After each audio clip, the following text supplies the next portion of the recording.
What is going on, APUSH people? We got a good video for you today. This one is on the Gilded Age. You know you will see it on your exam in some way, shape, or form. Before we begin, it is shout out time. I need to give a huge shout out to Mr. Longy's class and their class pet, Adam Norfish. What an honor that is. Mr. Mayer's class in Washington and Mrs. Johnson's class at Pikesville High School. Best of luck to you all. You rock, and good luck in May.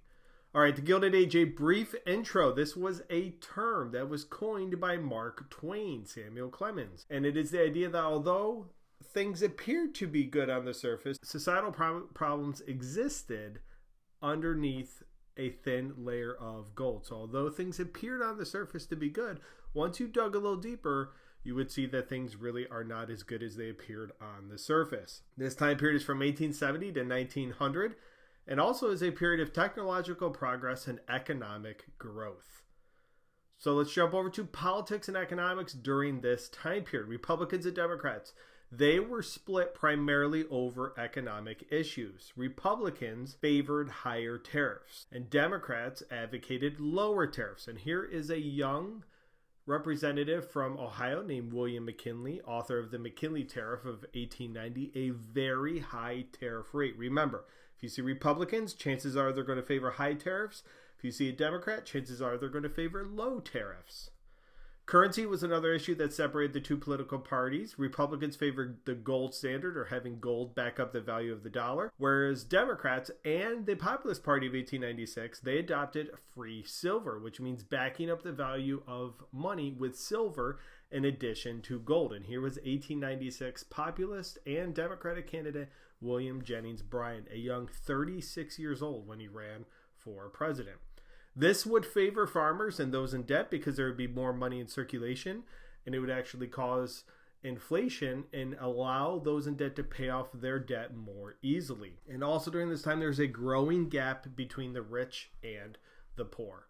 Political machines were seen on state and local levels. These were political organizations that provided jobs and services to constituents or their voters and received support in return from these voters. The most famous political machine during this time was Tammany Hall in New York City, a Democratic headquarters, led by Boss Tweed, William Marcy Tweed, and he used dishonest graft or stealing and bribing to make lots of money. At one point, he stole over $200 million from New York City. Technological advancements we're jumping over to during the Gilded Age. Scientific management, holy cow, definitely know this. This is mentioned in the new curriculum, also known as Taylorism, named after its founder, Frederick Taylor. And here is Mr. Taylor. This focused on improving efficiency of workers. Workers would often have timed tasks and do the same tasks over and over again. They were given specific tasks and they would be trained on. For example, if they were working on an assembly line, they would do one thing over and over again. They would not necessarily have more than one task. Some inventions we see are mechanized tractors and grain elevators, which leads to a huge increase in production of crops for farmers. And the Bessemer process allowed for people like Carnegie to mass produce steel on levels never before seen. Business consolidation during the Gilded Age. When you think of trust, think of monopolies. They're often associated with monopolies. Holding companies. This is where one company that owns stock in many other companies and essentially controls them. Vertical integration was pioneered during this time. This is owning all aspects of production of a business from start to finish. This is something that Carnegie did with his steel production. And also horizontal integration. This was popularized by this dude, Rockefeller. This is where businesses and an industry join together and form a monopoly, buying out your competition. Unions developed during the Gilded Age, and two predominant ones that you should be familiar with are the Knights of Labor and the American Federation of Labor. And they emerged as a response to working conditions and wages. The Knights of Labor, led by Terence Powderly and his unbelievably amazing mustache, consisted of skilled and unskilled workers, and the American Federation of Labor, led by Samuel Gompers with quite the mustache of his own, consisted of skilled workers and focused on bread and butter issues, things like higher wages, better working conditions, 8-hour days. There were many strikes during the Gilded Age that you should be familiar with. They were often a reaction to wage cuts by businesses. The Great Railroad Strike of 1877 was broken up by federal troops under President Hayes. The Haymarket Square Riot of 1886 This was a protest for an 8-hour workday in Chicago that turned violent when someone threw a bomb, and the Knights of Labor were unfairly blamed for this.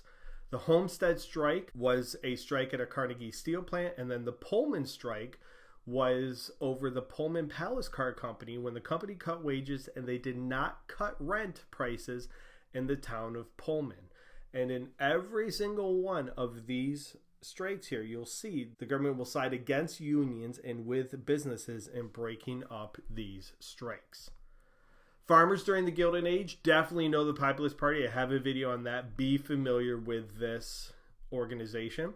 So as a response to the growth of corporate power, specifically railroads and economic instability, and they wanted the government to have a stronger role in the economy. This is very important. Circle this right now for me if you're using my video guide. They wanted the government to have a stronger role in the economy. They advocated things like a graduated income tax, which means you would pay a higher percentage of income tax the more money you make. They favored free silver, which is the introduction of silver to back up the value of money as well, and direct election of senators. And here is a poster of the People's Party or Populist Party candidate from 1892, that presidential election. Some key terms you should be familiar with. Social Darwinism, often used by Herbert Sideburn Spencer, and this is a survival of the fittest applied to businesses, that businesses could do whatever they want or need in order to succeed. This was used to justify the success of businesses and the wealthy. The Gospel of Wealth, definitely know this bad boy. This is Andrew Carnegie. This advocated for wealthy individuals to give back to society. This is known as philanthropy. They should give their money to the community and to better society. Some examples of this: Vanderbilt University, when Cornelius Vanderbilt gave $1 million to create this university, and Carnegie gave countless money for hundreds and thousands of libraries throughout this country. Social Gospel was a Protestant church movement to improve society. You would see the church create reading rooms, nurseries, and other services for the needy throughout this country. Interstate Commerce Act of 1887 allowed the government to investigate railroads, but it was mostly symbolic at first. So this is the first step of the government starting to intervene and limit the power of business.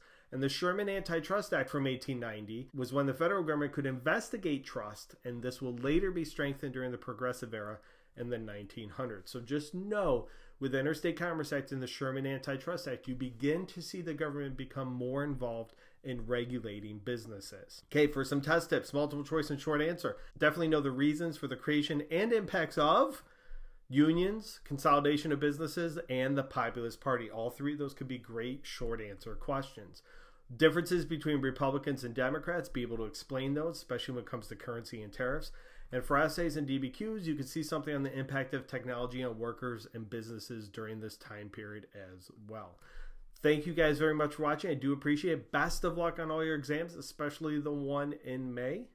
And I look forward to seeing you back for more videos. Thanks again for watching, and have a good day.